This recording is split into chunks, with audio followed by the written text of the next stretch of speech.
ഷിബ്ല, ഞാൻ ഷിബ്ലയെ ആദ്യമായിട്ട് ഇന്റർവ്യൂ ചെയ്യുന്നത് ഷിബ്ലയ്ക്ക് ഓർമ്മയുണ്ടായിരിക്കും മറ്റേ ഫോട്ടോഷൂട്ടിന്റെ സമയത്ത് സ്വിംസ്യൂട്ടിട്ടുള്ള ഫോട്ടോഷൂട്ട്. ആ ഫോട്ടോഷൂട്ടിന് ഭയങ്കരമായിട്ട് വൈറലായിരുന്നു. ഷിബ്ല ഒരുപാട് വിമർശനങ്ങൾ കേട്ടു. നമ്മൾ അതിനെക്കുറിച്ചൊക്കെ ഒരുപാട് ചർച്ച ചെയ്തിട്ടുണ്ടായിരുന്നു. അതിനുശേഷം എപ്പോഴെങ്കിലും ഈ കരിയറിലോ അല്ലെങ്കിൽ പേഴ്സണൽ ലൈഫിലോ ഈ ബോഡി ഇമേജ് അതിനെ ആസ്പദമാക്കി ബോഡി ഇമേജ് കൊണ്ടുള്ള ഇഷ്യൂസ് നേരിട്ടിട്ടുണ്ടായിരുന്നു?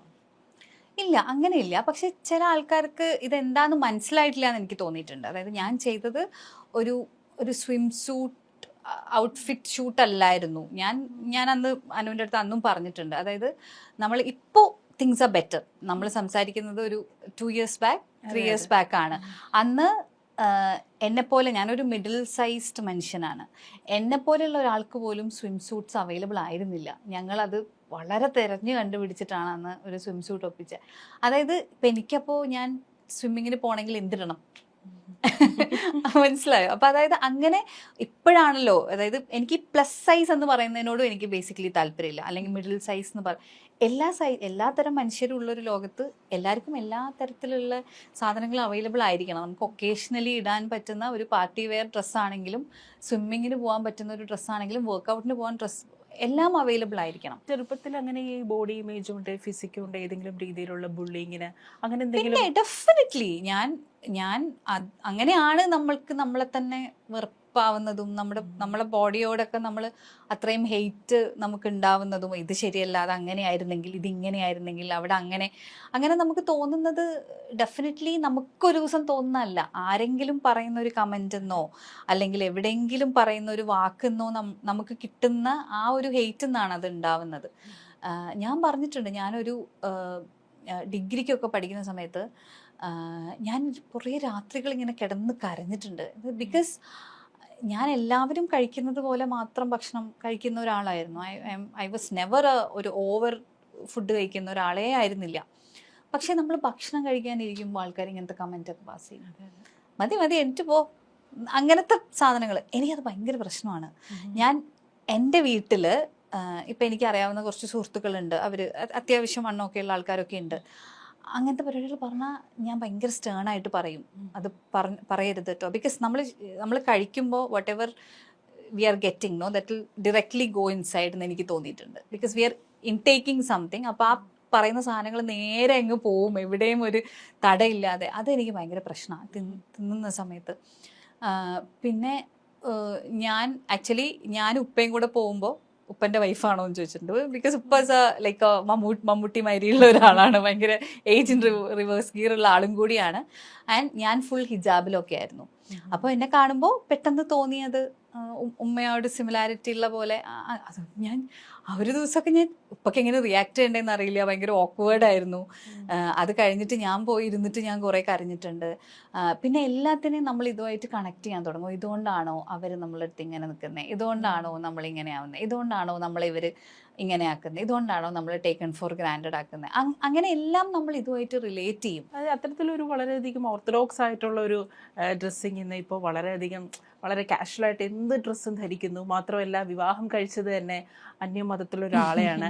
അപ്പം സ്വാഭാവികമായിട്ടും സമുദായത്തിൽ നിന്ന് വലിയൊരു ഇഷ്യൂസൊക്കെ ഇപ്പോഴും അത്തരം ഇഷ്യൂസ് നേരിടുന്നുണ്ടോ? അത് ആ സമയത്ത് ആ കല്യാണം നടന്നു, അത് അപ്പോഴല്ലാതെ കൊണ്ട് ഒതുക്കി തീർത്തു, ഇപ്പോഴും അതിൻ്റെയൊക്കെ ഒരു ട്രോമ ഇപ്പോഴും ഉണ്ടോ? ബേസിക്കലി ഈ പറഞ്ഞതുപോലെ ഞാൻ 7ാം ക്ലാസ് വരെ മദ്രസിൽ പഠിച്ച ഒരാളാണ്. അപ്പം എനിക്ക് തോന്നാണ്ട് റിലീജിയസ് സ്റ്റഡീസൊക്കെ നമ്മൾ കുറച്ചൊരു പ്രായത്തിട്ട് നമ്മൾ ചൂസ് ചെയ്തൊക്കെ പഠിക്കണം. ഇല്ലെങ്കിൽ നമുക്ക് എല്ലാ മതവും ഇൻട്രൊഡ്യൂസ് ചെയ്യാൻ പറ്റണം. ഐ മീൻ ലൈക്ക് ഞാൻ പറയുന്നത്, എനിക്കിപ്പോൾ ക്രിസ്ത്യാനിറ്റിയെ പറ്റി ഒന്നും അറിയില്ല. ഞാനൊരു സ്കൂളിൽ പഠിച്ച സമയത്ത് ഒരു സെൻറ്റ് ജമാസ് സ്കൂളിൽ പഠിച്ചതുകൊണ്ട് I know the basics, like the basics അറിയാം.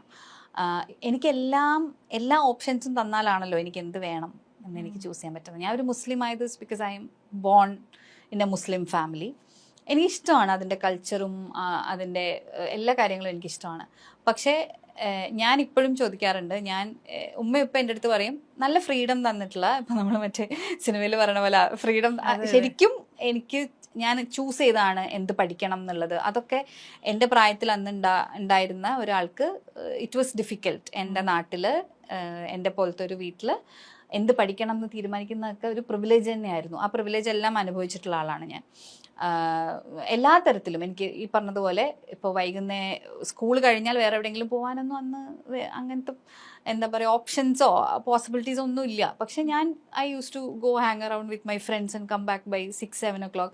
അപ്പോൾ യൂഷ്വലി മഗ്‌രിബാവുമ്പോഴേക്ക് വീട്ടിലെത്തണം എന്നുള്ളതാണ് നമ്മുടെ ഒരു പരിപാടി. പക്ഷെ അത് കഴിഞ്ഞിട്ട് വന്ന ദിവസങ്ങളുണ്ട്. I use to inform and they use to trust me so much. അപ്പം എൻ്റെ അടുത്ത് ഉമ്മയും ഉപ്പയും പറയുന്ന കാര്യം എന്ന് വെച്ചാൽ നീ ട്രസ്റ്റ് ബ്രേക്ക് ചെയ്തു എന്നുള്ളതാണ്.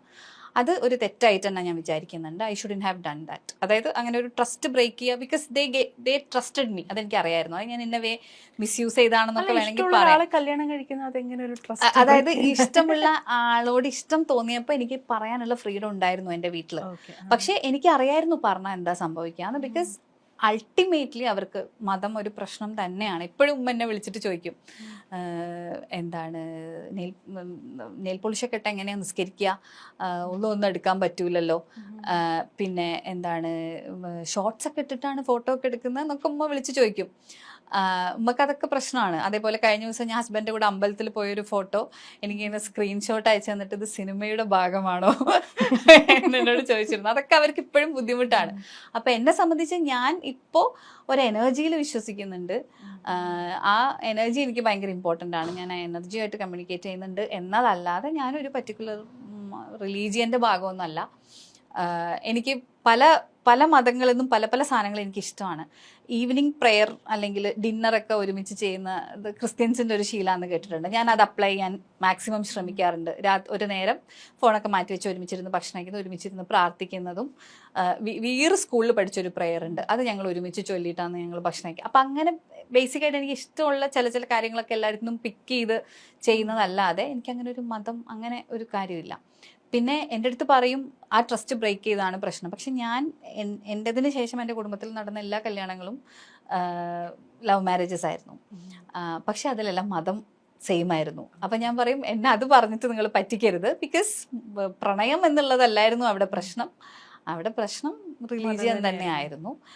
പക്ഷെ എനിക്ക് അതുകൊണ്ട് അങ്ങനെ എനിക്കൊരു ബുദ്ധിമുട്ടൊന്നും ഉണ്ടായിട്ടില്ല. The only thing is that എനിക്ക് തോന്നുന്ന സമയത്ത് അവരുടെ അടുത്ത് പോകാനും അവർക്ക് തോന്നുന്ന സമയത്ത് എൻ്റെ അടുത്തേക്ക് വരാനും പറ്റാത്തൊരു സിറ്റുവേഷൻ ആണ് എന്നുള്ളതാണ്. പക്ഷെ ഞങ്ങൾ വല്ലപ്പോഴും ഒക്കെ വിളിക്കാറൊക്കെ ഉണ്ട്. ഇപ്പോൾ പറഞ്ഞല്ലോ, ഇപ്പം അമ്പലത്തിൽ പോയി തൊഴുകാറുണ്ട്, പള്ളിയിൽ നിസ്കരിക്കാറുണ്ട്. ഞാനും അങ്ങനെ ചെയ്യുന്നൊരു കൂട്ടത്തില്ല. അമ്പലത്തിൽ പോയി തൊഴുകും, അതുപോലെ തന്നെ പള്ളിയിൽ പോയി പ്രാർത്ഥിക്കും. വെറുതെ ഇങ്ങനെ കണ്ണോടിച്ച് ഇങ്ങനെ പ്രാർത്ഥിക്കും. അവിടുത്തെ കാര്യങ്ങളൊന്നും എനിക്ക് പിടിയില്ല. അപ്പം സ്വാഭാവികമായിട്ടും ഈ അമ്പലത്തിൽ പോയി തൊഴുകുമ്പോഴും ഈ നിസ്കരിക്കുമ്പോഴൊക്കെ ഈ ഒരു എനർജിയെ കുറിച്ച് പറഞ്ഞല്ലോ. ആ ഒരു നിസ്കരിക്കപ്പോൾ കിട്ടുന്ന ആ ഒരു എനർജി, അത് അമ്പലത്തിൽ പോയി തൊഴുകുമ്പോൾ അവിടുത്തെ ഈ മണിയടി ശബ്ദമൊക്കെ കേൾക്കുമ്പോൾ ആ പ്രാർത്ഥനകളൊക്കെ ചൊല്ലുമ്പോൾ ആ സെയിം വൈബ്രേഷൻ കിട്ടുന്നുണ്ടോ? ഡിഫറെന്റ് ആണ്. It's actually different. ഞാൻ ഉംറക്ക് പോയിട്ടുണ്ടായിരുന്നു സൗദിയിൽ. അപ്പം ഞാൻ ഭയങ്കര ഒരു ക്രിറ്റിസൈസിങ് മെന്റാലിറ്റിയിലാണ് പോയത്. Because I was too young. ഞാൻ എനിക്ക് തോന്നുന്നു ഡിഗ്രി ഫസ്റ്റ് ഇയറോ ഒക്കെ ആയിട്ടേ ഉണ്ടായിരുന്നുള്ളൂ. അപ്പം എനിക്കങ്ങനെ ഞാൻ ഒരു റിലീജിയസ് റിച്വലിന് പോയതിനെക്കാട്ടിലും സൗദി കാണാം, മെക്ക കാണാം, കഅബ കാണാം എന്നൊക്കെയുള്ള ഇൻട്രസ്റ്റിലാണ് പോയത്. പക്ഷേ നമ്മൾ ആ കഅബയിൽ എത്തുമ്പോൾ there is N energy that നമ്മൾ അറിയാണ്ട് കണ്ണൊക്കെ നിറഞ്ഞു പോകുന്ന പോലത്തെ ഒരു റിഫ്രഷിങ് ഒരു സാധനമുണ്ട്. എനിക്ക് അമ്പലം ഇതുപോലെ ഭയങ്കര പീസ്ഫുൾ ആയിട്ട് തോന്നിയിട്ടുണ്ട് എനിക്ക്. ഈ വിളക്കും അതിൻ്റെ ഒരു ഇതും മണിയടി ശബ്ദമൊക്കെ ഡിഫറെൻ്റ് ആണ്. ഓഫ് കോഴ്സ് ദ എനർജീസ് എനിക്ക് ഫീൽ ചെയ്യുന്ന എനർജി ഡിഫറെൻ്റ് ആണ്. പക്ഷെ രണ്ടും എനിക്ക് പീസ് തരുന്നുണ്ട് എന്നുള്ളത് സത്യമാണ്. ഇപ്പൊ മോനുണ്ട്. അപ്പോൾ മോൻ ഏതെങ്കിലും ഒരു പർട്ടിക്കുലർ റിലീജിയനിലെ വിശ്വസിച്ച ആ രീതിയിലാണോ അവനെ ഗ്രൂം ചെയ്തെടുക്കുന്നത്? ഇല്ല, അവൻ വന്ന് ചോദിക്കാറുണ്ട് എൻ്റെ റിലീജിയൻ ഏതാന്ന് ചോദിച്ചു. അപ്പൊ ഞാൻ പറഞ്ഞു ഹ്യൂമൻ ആണെന്ന് പറയണേ, വേറെ ഇല്ലാന്ന് പറയണം എന്ന് പറഞ്ഞു.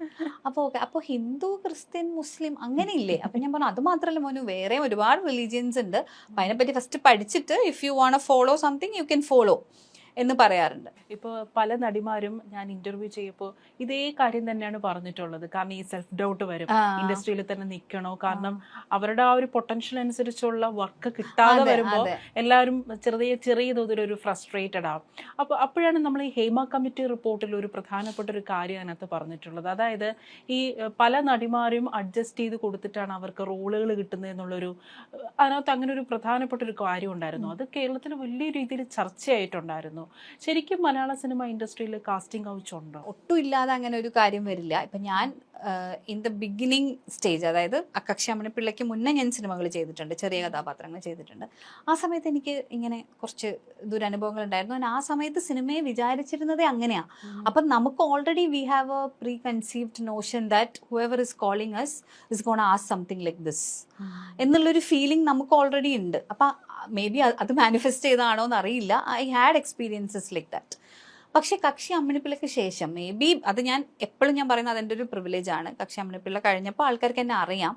സോ ഇൻ്റർവ്യൂസ് കാണുന്നുണ്ടാവും, അല്ലെങ്കിൽ എന്നെ അറിയാമായിരിക്കും. ആ അറിയുന്നത് കൊണ്ടായിരിക്കാം ചിലപ്പം എനിക്ക് പിന്നെ സിനിമകൾ അത്ര കംഫർട്ടബിൾ ആയിട്ടുള്ള എൻവയോൺമെൻറ്റിൽ വർക്ക് ചെയ്യാൻ പറ്റിയത്.